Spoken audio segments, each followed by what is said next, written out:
Bless Squad, what's going on with y'all, man? It's your boy, Blessed Applesauce to Bless y'all with another video here on Blessed to Invest. And today I want to talk about an investing strategy that everybody should take a look into, especially if you're trying to buy your first rental property. You're just trying to get involved in real estate.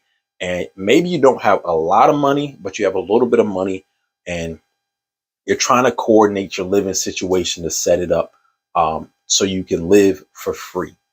And this technique is called house hacking. If you haven't heard of it, it's where you purchase a house or you purchase a couple units where you live in one unit and then you rent out the other units or rooms to another renter, another person. Maybe you can do it to a friend.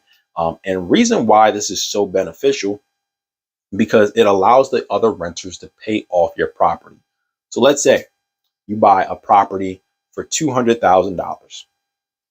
In this market, you're probably going to be paying about 5% interest, maybe 5, maybe 6, depending on where you go. So let's say your mortgage is about $1,700 for your mortgage. You have your mortgage, your taxes, your insurance, and it runs you about $1,700. And in this particular building that you purchase, you have a couple of options of what you can purchase. Let's say you buy a regular house, you buy a single family house. So in this case, $1,700 is your mortgage. And what you do is you rent out your other rooms. So make sure you buy a property that has multiple rooms. So you live in one room, maybe the master bedroom, and then 2 other people live in your other 2 rooms.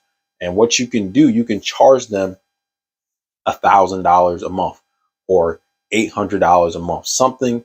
You have to base it on the market value, how much rooms are going for in your area, but figure out how much rooms are going for, and then you would let them live in the other 2 rooms. So you'd be sharing a house with 2 other people, but they would be paying down your mortgage because they're occupying those 2 rooms. This is really beneficial for people that are just getting started. One, because let's say you don't have a family right now. You don't have a family, you don't have kids, you don't have other obligations. You're just starting out with your career. You're like, I really don't need that much space. I'm not using these other 2 rooms. Let me rent them out, live for free. And it gives me the opportunity to continue to save money while I am still living in this unit. On top of that, while you're living in this unit, you're also getting a lot of the tax benefits of being a real estate investor.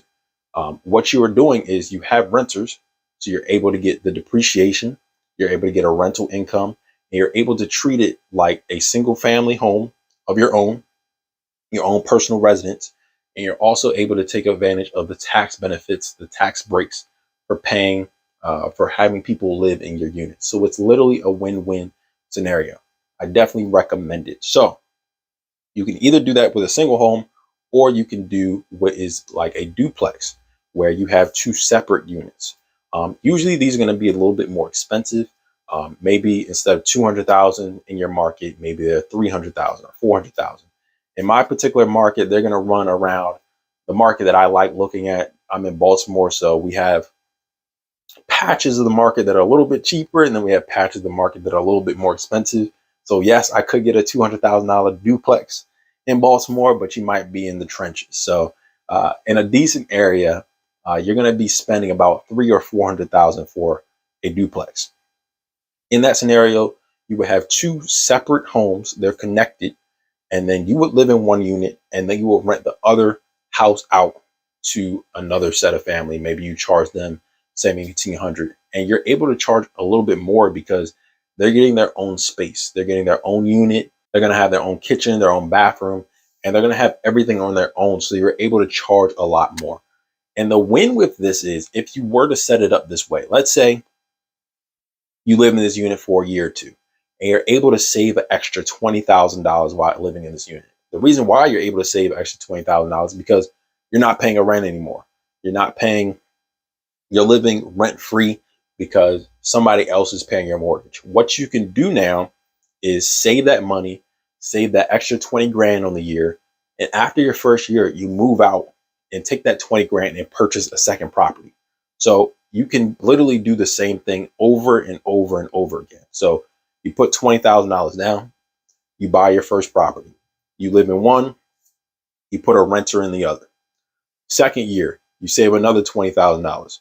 You move out, you put a renter in the current property that you used to live in. Now you have two renters. You're out, and then you're living in the second home, and then you have a third renter that you added to it. So now you have 3 renters, and you're living in one unit. These 2 are now separate, and now you're getting rental income from your first property, and you're getting rental income to live for free in your second property. So now you literally have a free house, and then you have rental income from the very first property. And people can do this over a couple of years and become financially free very, very fast. So this is a very cool hack that you can use. It's going to take some time. It's not one of those things you do, okay, I wake up one day, I got 20 grand, and all of a sudden I just want to put it in, and voila, I'm a millionaire. I'm chilling on the beach. I'm financially free. It's going to take you 3 to 5 years of aggressively saving, but with you not paying any mortgage, renters paying that down, it's going to be a win-win for you. You're getting equity in your house because your renters are paying that off.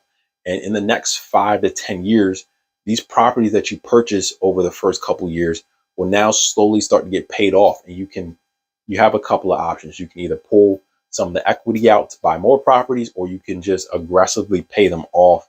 So there is no mortgage on your property. So I just wanted to let y'all know about this house hacking tip. I know a lot of people are trying to get in real estate and want a lot of different ideas and avenues to do it. And I think this is one of the best ways to do it, because you don't need a whole bunch of money down, because you can treat it as your own single family home. So you can put 3% down on the property, which isn't much. Let's say you're buying a $100,000 property. That's 3 grand. You're buying a $200,000 property. That's 6 grand. You can get 6 grand in a short period of time, depending on how you save and how aggressively you're working your money. If you were to get a side hustle or something like that, 6 grand is attainable. 40 grand is a little bit harder for a lot of people. So check out this house hacking tip, give it a try, and let me know down in the comment section down below if it's helpful for you.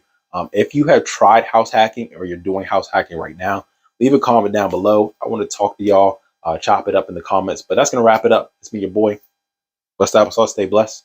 And I'm going to see y'all next time. I'm blessed to my best. Just to see tomorrow is a blessing. Stay prayed up is the message. Everything about a nigga blessed. Everything about a nigga blessed.